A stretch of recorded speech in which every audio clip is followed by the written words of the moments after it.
Vamos a cambiar de tema, esto seguramente a usted le va a interesar. Los fraudes con medios de pago bancarios aumentaron más de un 159%, afectando hasta el mes de junio, en el primer semestre, a más de 200.000 clientes. Estafas que se concentran principalmente en transacciones en cajeros y transferencias electrónicas. Para conversar, profundizar sobre este tema, nos acompaña el director de Supervisión de Conducta de Mercado de la CMF, Daniel García. Daniel, bienvenido a Canal 24 Horas, ¿cómo te va?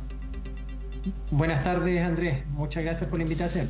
Daniel, cuéntanos un poco cómo explicar este aumento, más que se duplica la cantidad de estafas, de denuncias. Claro, uno lo podría también cruzar. Yo recuerdo hace algunos días las mismas cifras que entregaba la CMF, la cantidad de, por ejemplo, de tarjetas de débito que circulan en nuestro país, 12,5 millones más o menos. ¿Cómo explicar este aumento de un año a otro en la cantidad de estafas denunciadas? Claro, lo que tú dices es muy cierto, Andrés. La cantidad de personas que pueden verse afectadas por una operación no reconocida a través de una operación electrónica, un cajero automático, una tarjeta de crédito o una transferencia, va muy relacionado con el uso de este tipo de medios digitales. Entonces, claro, hay una muchísimo más cantidad de personas que está usando los medios no físicos, digamos, o sea, transacción electrónica, operación con tarjetas de crédito, débito, el uso de los cajeros, en fin, y eso hace que efectivamente ante un mayor número de operaciones haya también potencialmente un número mayor de fraude o de intentos de fraude. Este es un tema que a nosotros nos preocupa, y no solamente el hecho de que haya un incremento en las denuncias de personas que entienden que hay una operación que desconocen. Ese es como el parámetro que establece la ley de fraude. Sino que también el que las personas caigan en estos típicos engaños que son bastante frecuentes de entidades fraudulentas que les ofrecen crédito, que les ofrecen la venta de algún servicio financiero o alguna inversión fantástica que termina siendo un fraude. Las personas terminan perdiendo la plata, terminan entregando sus cuentas, terminan entregando sus claves. Eso para nosotros es preocupante. Lo que sí hay que considerar es que desde el año 2020 hay una ley, que es la ley de fraude, y esa ley establece que la responsabilidad respecto de los controles y sistemas operativos para prevenir este tipo de eventos corresponde a las entidades. Sí, vamos entrando un poco en los números. Tú mencionabas varios puntos para que vayamos profundizando. A ver, en términos de volumen, claro, las transacciones en cajeros automáticos no concentran la mayor cantidad de denuncias, son 221.000 durante el primer semestre, pero aquí el aumento es bien, se expresa de manera bien exponencial. 569% crecieron las denuncias en cajeros automáticos, casi 16.700, pero me concentro en lo que sucede en Banco Estado. Primer semestre pasaron de 539 a 13.790 denuncias, cajeros Banco Estado. Si podemos profundizar en las causas y qué está pasando ahí. Lo primero, mencionar en los casos específicos esta información que reportan las entidades financieras, digamos, como exigencia de la ley en sus propios portales. Y eso es bien transparente, porque efectivamente da cuenta de cómo están gestionando las entidades sus propios temas y controles relacionados con la ley de fraude. En los casos específicos puede haber un punto de comparación que no es adecuadamente correcto. Me explico. Esta es una ley muy reciente, entonces la información que han ido subiendo y las definiciones de criterio que adoptaron las entidades financieras para la publicación de esta información fue ajustándose en el tiempo. Entonces es muy probable que algunas entidades el punto de comparación no sea totalmente entregaban menos adecuado. Información, no que ocurran menos casos quizás al año pasado. Exactamente, pues eso no obsta, Andrés, de que efectivamente puedan haber incrementos, pero efectivamente hay un tema de comparación que es relevante de tomar en cuenta. Y en el caso de los cajeros, porque uno siente, Daniel, que el caso de los cajeros es como el cuento más viejo, era como el más antiguo, que cuando te dicen, no sé, ponga la mano arriba de cuando va a teclear su clave, cosas bien de perogrullo. ¿Qué está pasando en el caso de los cajeros automáticos? ¿Se repiten las mismas malas prácticas, los mismos delitos, y también la gente también cae muchas veces o no protege con la suficiente rigurosidad su información personal? O sea, aquí hay una multiplicidad de eventos posibles relacionados con cajeros, desde que la persona dice, mire, yo no hice este retiro de un cajero automático que me aparece en mi cuenta y por lo tanto lo desconozco y es un fraude. Y eso tiene que ser analizado y aplica los plazos que establece la ley. Puede que eso haya sido porque efectivamente a la persona le robaron la tarjeta y no tenían mecanismos seguros de de claves, en fin, y por lo tanto le hicieron el fraude. Pero también puede ser de que en alguna entidad en la cual operó con la tarjeta de débito o con la tarjeta de crédito se la hayan clonado, y por lo tanto es otro tipo de fraude. Lo que está dando cuenta la información respecto de cajero automático es que se evidencia digamos, el retiro de dinero a partir de un cajero. Ya. La motivación o cómo llega a materializarse esa operación puede tener múltiples explicaciones. Ya, pero al final se lleva a la práctica justamente sacando esa plata. Lo que tú mencionabas antes también, hoy día hay diversas fórmulas que los delincuentes están utilizando para extraer los datos de las personas. Muy presente se ha hecho este último tiempo, Daniel, los SMS que llegan a través supuestamente de la banca, ni hablar los mail, que es un tema antiguo. ¿Cuáles son quizás los delitos entre comillas de moda y qué tiene que hacer la gente al final? Porque siempre el banco te lo dice de una u otra forma. Yo nunca me voy a comunicar con ustedes a través de ese tipo de canales en el fondo. ¿Qué medidas tienen que tomar las personas para, ni pedir claves sobre todo? ¿Qué medidas y cuáles son hoy día las estafas o los caminos más recurrentes que utilizan los delincuentes para hacer caer a la gente? Bueno, uno de los mecanismos más recurrentes sigue siendo el que se denomina phishing, o básicamente que hacen a través de algún engaño, de un texto de WhatsApp, un correo electrónico, que te hacen pinchar un determinado link y a través de ese acceso te invaden, te atacan tu computador, tu celular y te extraen de ahí todos tus antecedentes y a partir de eso te pueden generar estafas. Entonces, lo primero, no compartir jamás las claves. Eso es como primera medida con nadie. Y además no solo eso, sino que ir rotando las claves, ir cambiándolas. Muchas entidades financieras establecen como obligación cada cierto tiempo cambiar las claves, cada 3 meses, cada 6 meses. El consejo acá es ir rotándolas, no compartir claves. Si tú tienes más de una cuenta en un banco, no tener la misma clave en las 2 cuentas del banco. Tener claves que naturalmente no sean asociables a tu claro, al cumpleaños, a la dirección de la casa, cosas, cumpleaños de los hijos, el nombre de las mascotas, en fin. Suena bien de perogrullo, pero la gente lo hace, ¿eh? Por supuesto, y además fíjate tú que las personas que cometen estos actos no solo acceden a tus claves, sino que también a tus redes sociales. Entonces, claro, si tú tienes las fotos de tus mascotas, exactamente, tú mismo estás proveyendo datos.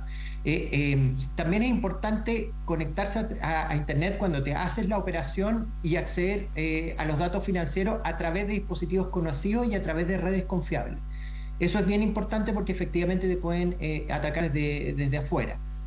Y también muy relevante, ingresar directamente a la dirección del sitio web en el navegador de la entidad financiera y no a través de link, porque muchas veces los estafadores generan estos links que parecen iguales, digamos, los colores, los sellos, todo es igual, pero hay una diferencia en un carácter y resulta que te está llevando a un sitio que te está haciendo una estafa. A ver, ¿cuánto robustece todo eso que tú mencionabas, los derechos del consumidor, esta ley de fraude? Y quiero ir a un punto de la ley de fraude que ha sido muy crítico, la asociación de bancos, porque ellos dicen, esta ley promulgada hace un tiempo, la principal limitación es cuánto limita la responsabilidad de los usuarios ante el extravío de hurto, robo, fraude de distintos instrumentos. ¿Y qué es lo que dicen los bancos?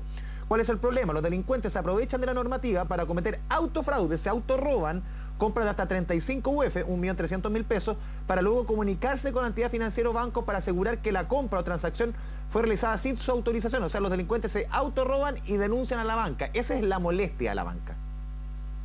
Sí, a ver, hay varias cosas. Yo creo que lo que hablábamos al principio, que son como las medidas de resguardo, son absolutamente imprescindibles. Esta es una responsabilidad que tienen las personas del uso adecuado, seguro, confiable de sus propios productos financieros. Entonces, eso es un hecho de la causa. Eso no obsta que, como te decía al principio, la ley de fraude establece un mayor estándar de protección para el cliente financiero. Ese mayor estándar tiene un cambio muy significativo respecto a lo que había antes del año 2021. Básicamente, la responsabilidad de acreditar que efectivamente existe un problema de fraude se desplaza desde el cliente a la entidad financiera.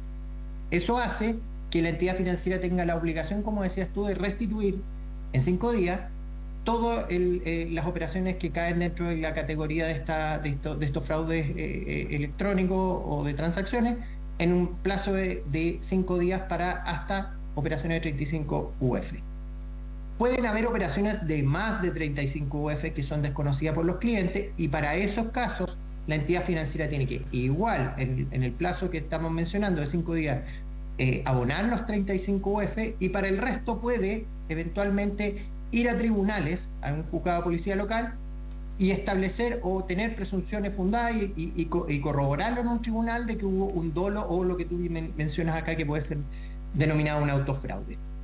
Acá, efectivamente, esta es una ley nueva que en el futuro podría ser eventualmente ajustada, porque naturalmente uno va viendo en la práctica cómo está funcionando, pero lo que sí es claro es que hoy hay una protección mayor para los clientes financieros, eso no hay ninguna duda.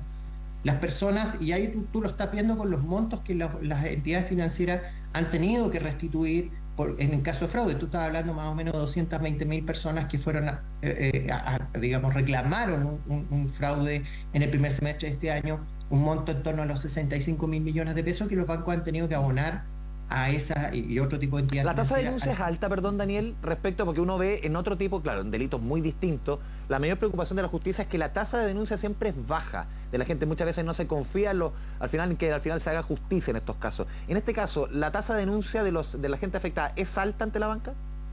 Lo que pasa es que no tengo parámetros para decirte si es alta o baja respecto de algo comparativo, pero sí hay elementos que son claros. La ley establece condiciones,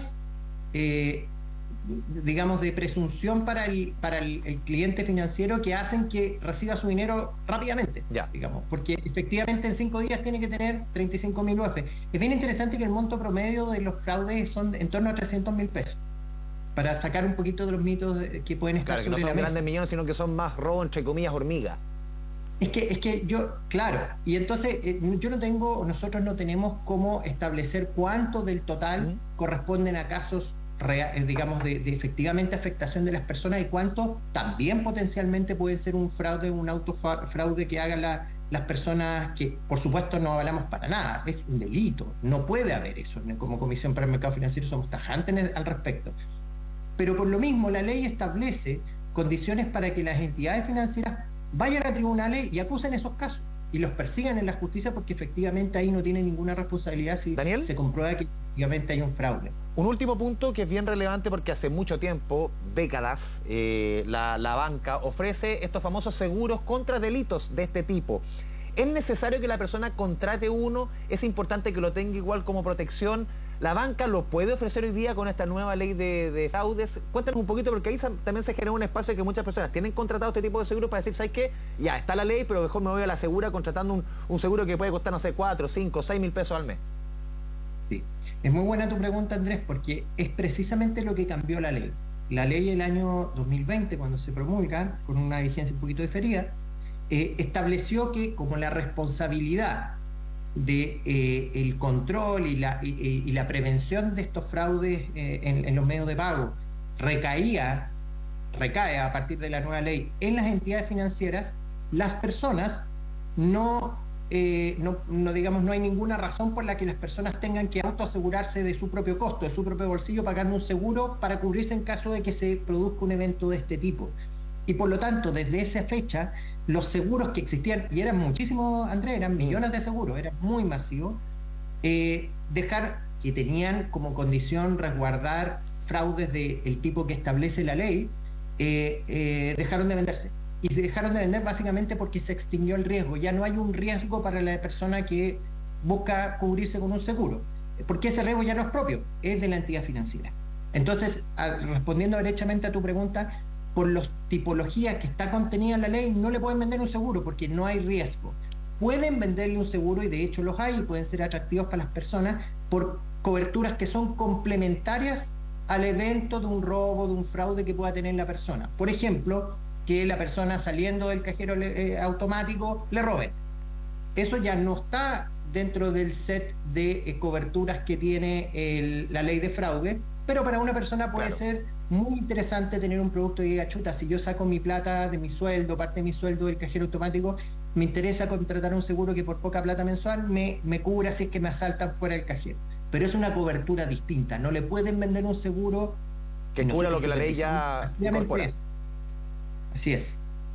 Daniel García, director de Supervisión de Conductas de Mercado de la CMF, te agradezco este espacio con Canal 24 Horas. Un abrazo a la distancia.